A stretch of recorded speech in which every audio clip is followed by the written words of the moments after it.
अस्सलामुअलैकुम रहमतुल्लाहि वबरकातुहू। आप सभी को नमस्कार भाइयों। दोस्तों, कई बार हमें लगता है कि हमें भगवान ने कुछ भी नहीं दिया है, हमारी ज़िंदगी बेकार है, हम कुछ नहीं कर पाएंगे। तब ये सोचना चाहिए कि कई लोगों को तो उतना भी नहीं मिला जितना हमें मिला है। हमारी एक समस्या रहती है कि हमें ईश्वर से हमेशा बराबर ही शिकायत रहती है, जबकि हमें तो ईश्वर का शुक्र अदा करना चाहिए और हर उस चीज़ का जो उन्होंने हमें दिए हैं। क्योंकि कुछ लोगों के पास तो वो आंखें ही नहीं है जो हमें भगवान ने हमें दिए हैं। कई लोगों के पास तो मेहनत करने के लिए उनके हाथ पैर ही नहीं है होते जो ईश्वर ने हमें दिए हैं। आज के इस दौर में ऐसे कई देश हैं जहां पानी और खाने तक की कोई ठिकाना नहीं है। हमें ईश्वर का हमेशा शुक्र अदा करना चाहिए जो हमें उन्होंने दिया है, और जो हमारे पास नहीं है उसे पाने के लिए मेहनत करनी चाहिए। दुनिया आप पर विश्वास करे उससे पहले आपको खुद पर विश्वास करना चाहिए। दोस्तों, एक लड़का था जो हमेशा जो है कि परेशान रहा करता था। उसका पिताजी देहांत हो गए और जो है कि बहुत कर्ज छोड़कर चले गए। वो जो है कि लड़का इतना परेशान रहने लगा, मंदिर में गया और रोने लगा और पूजा पाठ करने लगा और भगवान जी से शिकायत करने लगा कि हे ईश्वर, हम आपको इतना प्यार करते हैं, इतना मान सम्मान करते हैं, लेकिन हमारा जिंदगी का मूल्य क्या है? आप हमारे जिंदगी का मूल्य बताएं।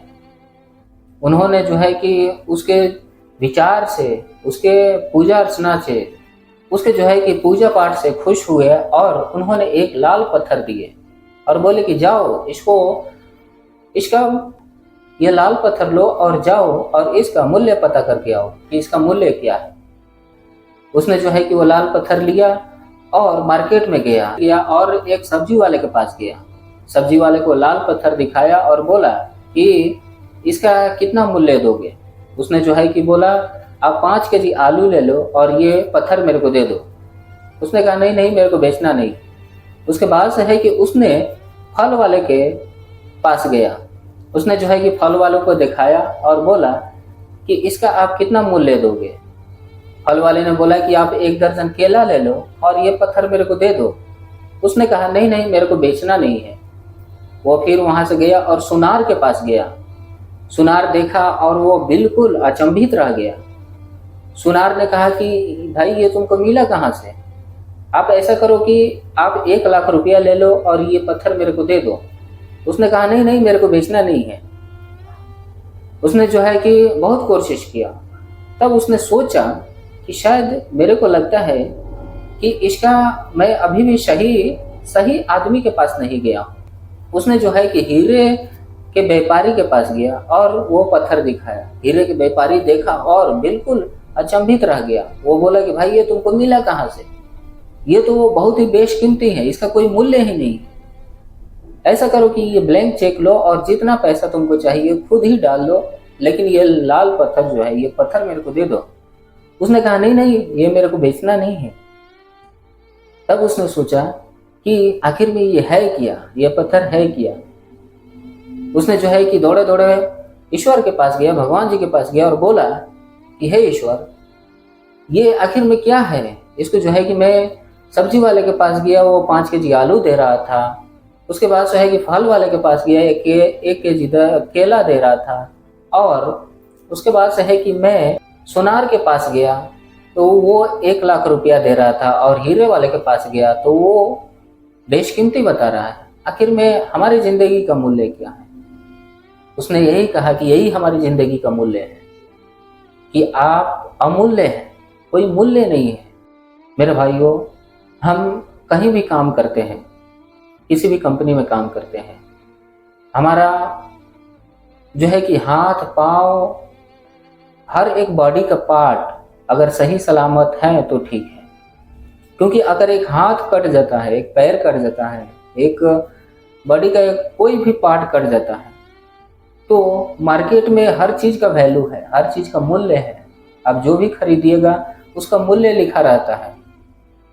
लेकिन आप जो है कि बॉडी का कोई भी एक पार्ट जाइएगा खरीदने के लिए तो नहीं मिलेगा, और जो है कि आप पूछिएगा उसका वैल्यू क्या है तो कोई भी नहीं बताएगा उसका वैल्यू, और उसका जो है कि मूल्य क्या है ये भी कोई नहीं बताएगा। हमारा जो बॉडी का हर एक पार्ट है वो बहुत ही अमूल्य है। एक मशीनरी खराब हो जाता है तो उस मशीनरी का पार्ट हम मार्केट से खरीद सकते हैं, लेकिन हमारा एक हाथ कट गया, एक पैर कट गया तो हम मार्केट से नहीं खरीद सकते। इसलिए जो है कि सुरक्षा हमारी ज़िंदगी में बहुत ज़रूरी है। चाहे हम घर पर काम करें या कोई कंपनी या कोई ठेकेदार के पास काम करें, सुरक्षा हमारे लिए बहुत ही महत्वपूर्ण है।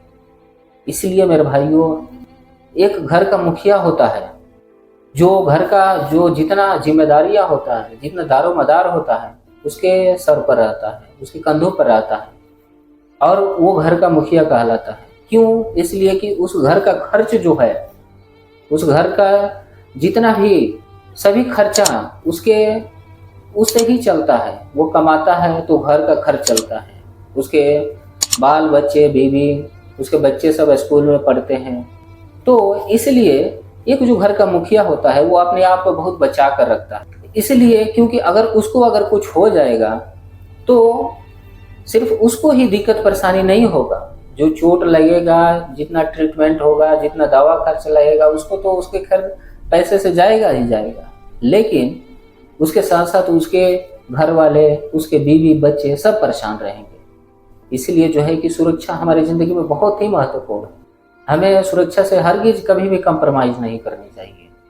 और अगर एक आदमी को डेथ हो जाता है, मर जाता है, तो जो काम कर रहा था, जो अनसेफ काम कर रहा था, वो एक बार मरता है, लेकिन जो उसके घर वाले हैं वो डेली डेली मरते हैं उसकी याद में। उसके जो है कि रिलेशन के हैं वो डेली डेली मरेंगे उसकी याद में। उसके जो है कि बच्चे जो है अनाथ हो जाएंगे, उसके जो है कि पढ़ाई और जो है कि फ्यूचर रुक जाएगा। इसीलिए जो है कि हमेशा एक जो घर का मुखिया होता है, घर का जिस पर जिम्मेदारी होता है, वो अपने आप को सेफ करके रखता है, सुरक्षित रहता है। हमें कमाना तो हर जगह है। जिंदगी इस पृथ्वी पर, हम जब तक इस पृथ्वी पर हैं तब तक ले कोई ना कोई काम करना है, और काम नहीं करेंगे तो पैसा नहीं आएगा। लेकिन काम के साथ साथ सुरक्षा बहुत ज़रूरी है, अपने लिए भी और अपने फैमिली के लिए भी। इसीलिए सुरक्षा पर सभी आप लोग खास ध्यान दें और अपने आप को बचा कर रखें, सेफ रखें, सुरक्षित के साथ काम करें। इसलिए मैं यही कहूँगा कि आप लोग कीजिए अपनी रक्षा, तभी होगी आपकी परिवार की सुरक्षा। और जो है कि आप लोग अपने गलतियों से सीखिए, अपने गलतियों से सीखिए और अपने गलतियों से और दूसरे की गलतियों से भी सीखिए। अपने गलतियों से सीखने का मौका दूसरों को ना दीजिए। अगर आप जो है अपने गलतियों से बार बार सीखते रहेंगे तो पूरी ज़िंदगी कम पड़ जाएगी। अगर एक और ज़िंदगी भी मिलती है और जो है कि हम ज़िंदगी को सीखना चाहें कि हमारी ज़िंदगी क्या है, तो वो भी ज़िंदगी कम पड़ जाएगी, अपने गलतियों से सीखते ही रह जाएंगे। इसीलिए सिर्फ अपने गलतियों से नहीं, दूसरे के गलतियों से भी सीखिए और अपने गलतियों से सीखने का मौका दूसरों को ना दीजिए। इसलिए मैं लास्ट में यही कहूँगा कि आप कीजिए अपनी रक्षा, तभी होगी आपके परिवार की सुरक्षा। तो इसी के साथ मैं अपने बात को मैं ख़त्म करता हूँ। और दोस्तों, मैं यही कहूँगा कि आप लोग ये वीडियो कैसा लगा आप लोग ज़रूर बताएं, और ये वीडियो अच्छा लगा तो कमेंट, शेयर, लाइक ज़रूर करें। थैंक यू, आप सभी को धन्यवाद।